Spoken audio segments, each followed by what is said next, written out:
Maqaabaa kan ilmaa kana fuula qulqulluu sadeen waaqa tokkoo Ameen.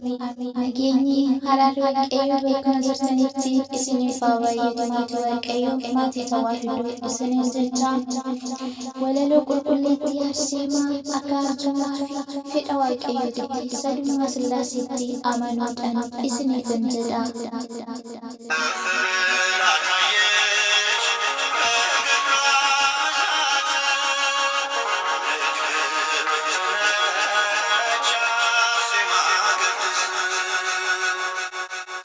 Egaa gara walaloo kootti isin fudhadhaa. Mata dureen isaa akkas jedha. Madaadhaa keessi koo yoon si waamu garuu nan boqadhaa.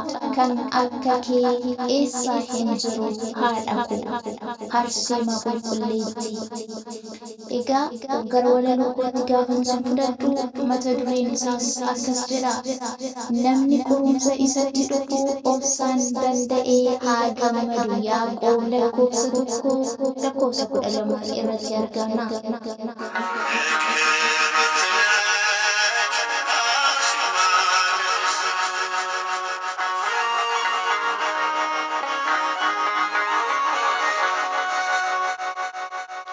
Gammachuu samiituu abdii siif ta'ee rakkina keessattis jabeessee si dhaabee hanga wareegamtutti dhugaa siif bahee hanga wareegamtutti dhugaa siif bahee ganfoo isa samii kan si qaadhimatee obsi kee guddaadhaa gadaraanis hin sakaallee luugama abdiitiin hawwiin injifattee beekumsa mootirraa Kiristoos filattee beekumsa mootirraa Kiristoos filattee.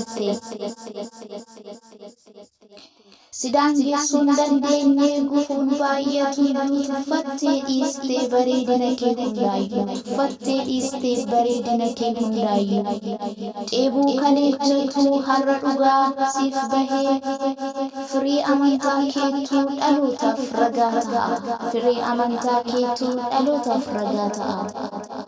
Dhiphuun kee kaleessaa burqaa samii siif ta'ee hir'uu kan hin qabne inni iddammaaf aannan baay'ee diina yeellaa siftee siif ganfootu bahee diina yeellaa siftee siif ganfootu bahee Arseemaa jechuudhaan akkuma maqaa ishee dufaaf amantaa waaqatu miidhagse mudoo tokkoon qabdu fooniif afuuranii nurratti yaaroo eebbi kee guddaanii nurratti yaaroo eebbi kee guddaanii.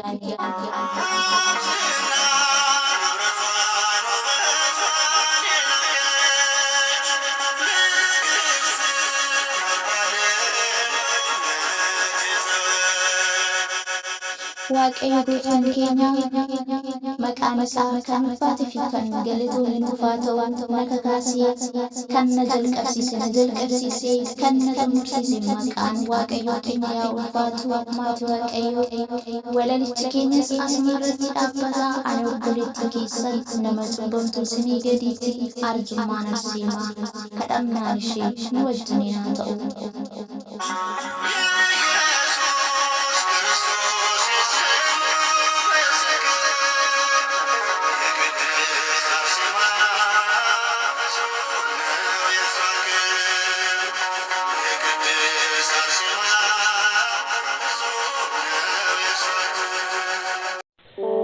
Sagalee gammachuu chaanaalii keenyaaf haaraa kan taatan subscribe, like fi share gochuutiin barnoonni haaraan fi walaloon haaraa gadhiifaman akka isin bira ga'u taasisa. Sagalee gammachuu akkuma maqaa isaan hojiin isaas gammachuu saba isaanii barbaada. Hojiin isaanillee boonsa. Kanaaf sagalee gammachuu like, subscribe share gochuu hin dagatin.